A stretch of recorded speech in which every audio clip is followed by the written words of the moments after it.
ഏകസത്യ ദൈവമായ നിന്നെയും നീ അയച്ച പുത്രനെയും അറിയുക എന്നത് തന്നെ നിത്യമായ ജീവൻ. നിത്യജീവൻ എന്ന് പറഞ്ഞാൽ മരണമില്ലാത്തൊരു ജീവനമാണ്. അത് ആത്മാവിനാണ് ലഭിക്കേണ്ടത്. അത് ഈ ജീവിതകാലത്ത് നമ്മൾ തീരുമാനം എടുക്കണം.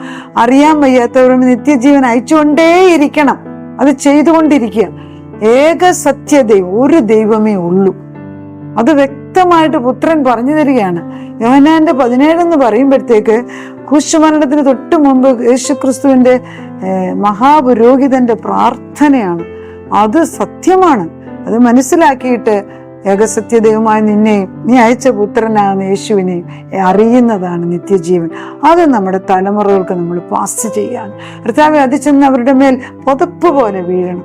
അവർ ഉറങ്ങുമ്പോൾ അത് ചെന്ന് പ്രവർത്തിക്കണം. അവർ ജോലി ചെയ്യുമ്പോൾ, അവർ ഉണരുമ്പോൾ, അവർ നടക്കുമ്പോൾ, ഏത് സമയത്ത് അത് ചെന്ന് കൊണ്ടിട്ട് ആ നിത്യജീവനെ അവരെ ഉറപ്പിച്ച് നമ്മൾ നിർത്തുന്നു. നമ്മുടെ ഭൂമിയിൽ കെട്ടിയത് സ്വർഗത്തിൽ കെട്ടിയത്.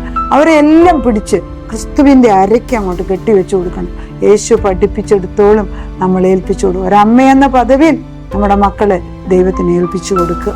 ദൈവം ഒരപ്പൻ എന്ന പദവിയിൽ മക്കളെ യേശുവിനെ ഏൽപ്പിച്ചു കൊടുക്കുക. വിശ്വസ്തയോടെ അവനത് ചെയ്ത് നിത്യജീവന്റെ ഉടമസ്ഥരാക്കി മാറ്റും. ദൈവം നമ്മളെ അനുഗ്രഹിക്കട്ടെ.